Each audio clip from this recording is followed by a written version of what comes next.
Dad said something to me after the divorce. He said every soldier has two families, those you raise and those you raise hell with. I've spent 8 days here. 8 days commanding a squad I wasn't ready to lead. 8 days watching my men, my family, be killed. 8 days wishing it would stop.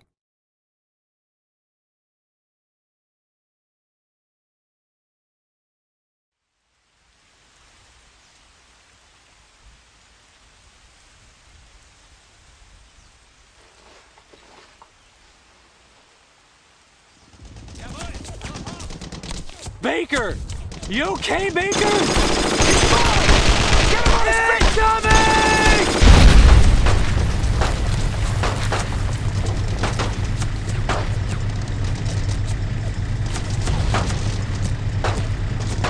You want me?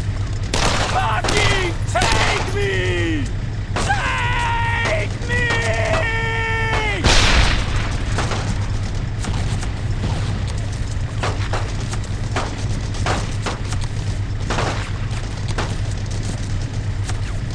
Baker!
Heinrich, your reign of terror must end.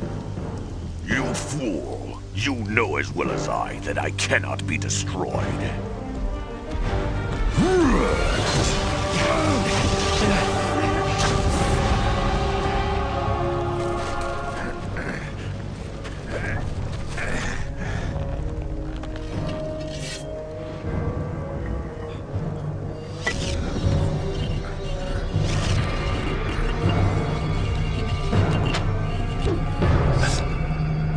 A prison, then.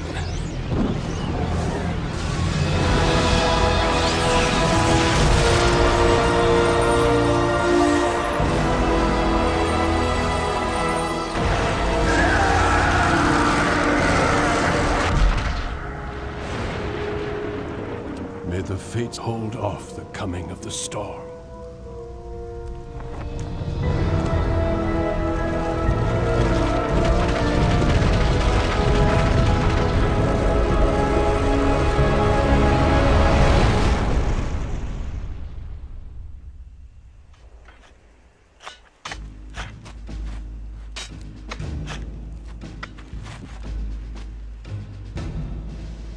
Return to Castle Wolfenstein immediately.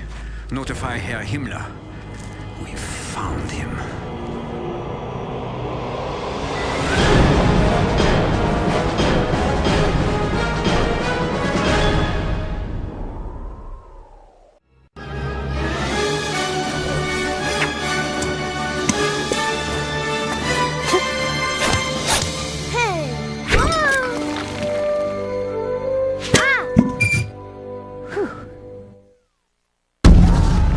The First World War. Victory had been ours, but we would soon fail at the peace that followed. Our leaders appeased the growing evil instead of fighting it, sacrificing our future. We vainly reinforced our borders with concrete while we evacuated our children from the cities. There was something terrible brewing with our old enemy, and no one seemed able to stop it. The world was about to find out what happens when an entire nation is swept by madness. What would you do? Surrender? Collaborate? Or resist?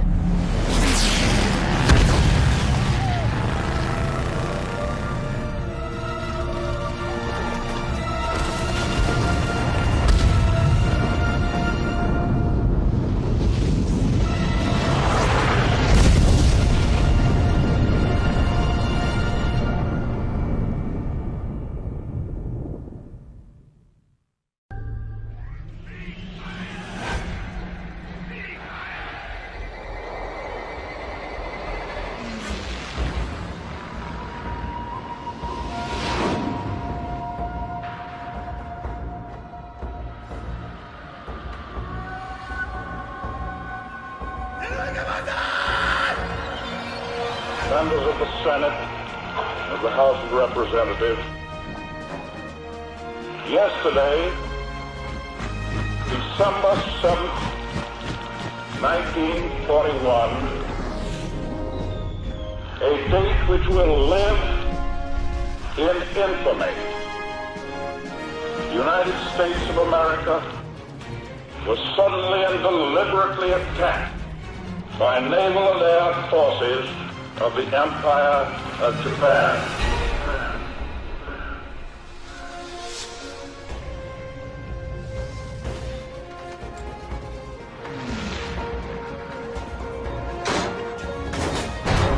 There comes a time in the affairs of men when they must prepare to defend not their homes alone, but the tenets of faith and humanity.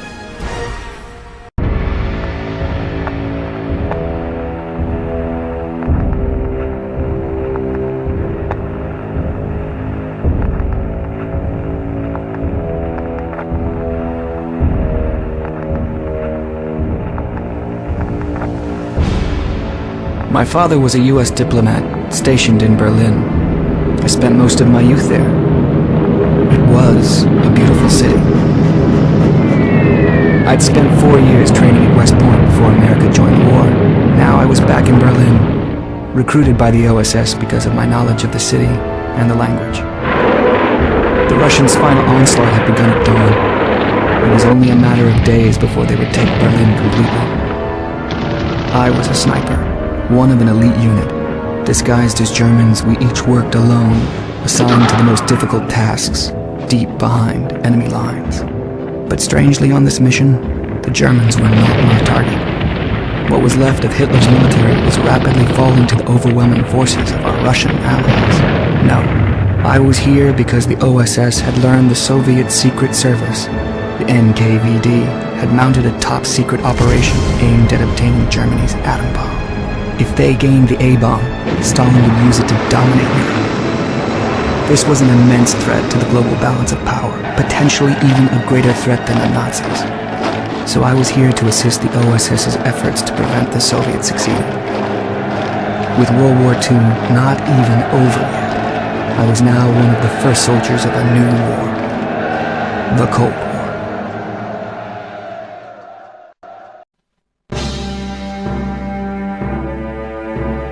It's late 1940, the domain of the Axis overwhelms the whole of Western Europe. Momentarily stopped by the English Channel, the German army joins forces for an imminent invasion of Britain. However, there is a man in the British command who is not resigned to play a merely defensive role. His name is Colonel Dudley Clark. His plan, to create a special unit with a fistful of exceptional men. Men skillful enough to deal with all kinds of equipment and weaponry. Men able to engage the enemy in the most dangerous missions. Men able to change the course of the war. These men were destined to make history.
You have been assigned to a mission few would qualify for.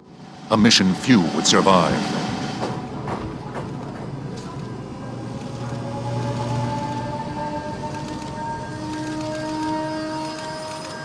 You are about to embark upon a great crusade. The eyes of the world are upon you. The hopes and prayers of liberty-loving people everywhere march with you.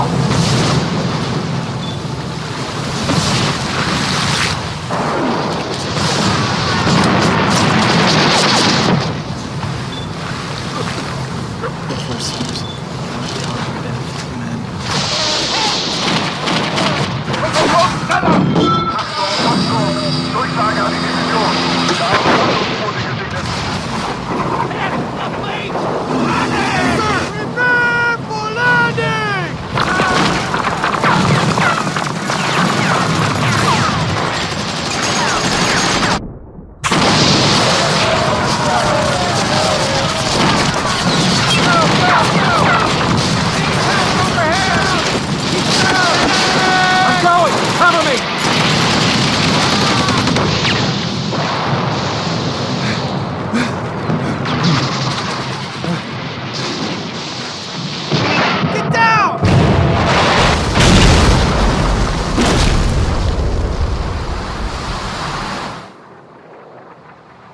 At the turning point of World War II, across a 50-mile stretch of France's Normandy coast, the Allies staged a massive assault against Hitler's vaunted Atlantic Wall. Valor. Duty. Leadership. Sacrifice.